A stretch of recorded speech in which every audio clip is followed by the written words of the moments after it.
ময়মনসিংহের সড়ক দুর্ঘটনায় মায়ের মৃত্যুর পর শিশুর গগন বিদারী চিৎকারের ছবি ভাইরাল সামাজিক যোগাযোগ মাধ্যমে। মৃত মায়ের বুক আঁকড়ে ধরে শিশুর কান্না কাঁদিয়েছে হাসপাতালের সবাইকে।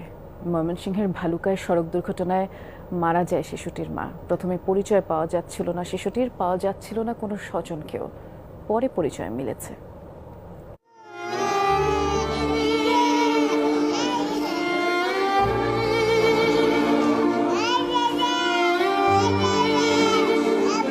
এই চিৎকার মায়ের জন্য।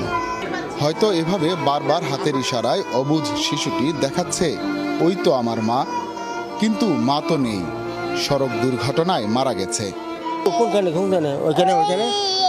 কি খাইবা কিছু খাইবা কিছু অ্যাক্সিডেন্টে সাল টাল ডেকেছিল এরপর ওই যে বাচ্চার মারে কিন্তু বাচ্চা ঠিকই চিনছে। মার জন শান্ত না পায়, মা না খাওয়ালো, মার বুকে থাকলে এটা একটা শান্তি। গত 9 মে ভালুকায় সড়ক দুর্ঘটনায় আহত হয় মা মেয়ে। ভর্তি করা হয় ময়মনসিংহ মেডিকেল কলেজ হাসপাতালে। ডাক্তার মাকে মৃত ঘোষণা করেন। যেহেতু মা মারা গেছে অন্তর আসলে তার কেউ নাই, যে কেউ থাকুক, যত আত্মীয় স্বজন যাই থাকুক, কিন্তু মার বিকল্প কেউ হইতে পারে না।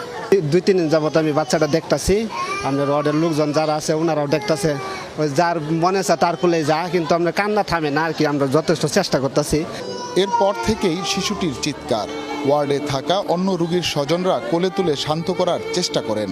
গত রাতে মেলে স্বজনদের সন্ধান।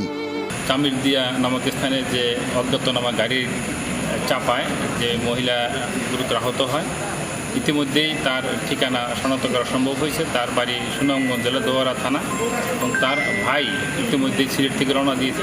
মৃত মায়ের বুক জাপটে ধরে রাখা শিশুটির এই ছবি বলে দিচ্ছে পৃথিবীর সবচেয়ে নিরাপদ আশ্রয়স্থল হচ্ছে মায়ের বুক। পৃথিবীর সব মায়েরা ভালো থাকুক।